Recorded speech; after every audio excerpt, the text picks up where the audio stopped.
बादशाह अकबर को शिकार करना बहुत पसंद था। एक बार की बात है, बादशाह अकबर अपने सैनिकों के साथ शिकार पर निकले। शिकार करते करते वो इतने आगे चले गए कि वो अपने दल से छूट गए। उनके साथ बस कुछ ही सैनिक रह गए थे। अब शाम होने को थी और सूरज ढलने वाला था। साथ ही अकबर और उनके साथ के सैनिकों को भूख भी सताने लगी थी।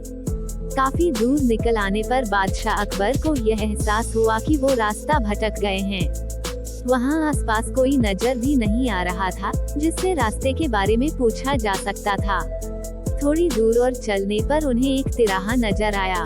बादशाह को यह देखकर थोड़ी खुशी हुई कि चलो इनमें से कोई न कोई रास्ता राजधानी तक तो जाता ही होगा। लेकिन सभी इसी उलझन में थे कि किस रास्ते पर चला जाए। तभी सैनिकों की नजर सड़क किनारे खड़े एक छोटे से लड़के पर पड़ी। वो लड़का बड़ी हैरानी से महाराज के घोड़े और सैनिकों के हथियारों को देख रहा था। सैनिकों ने उस बालक को पकड़कर महाराज के सामने पेश किया।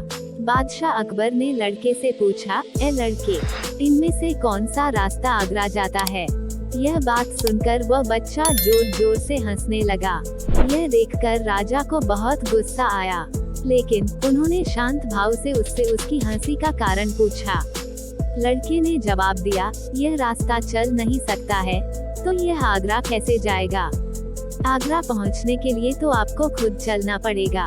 महाराज उस लड़के की सूझबूझ को देखकर चकित रह गए। उन्होंने प्रसन्न होकर उस बच्चे का नाम पूछा।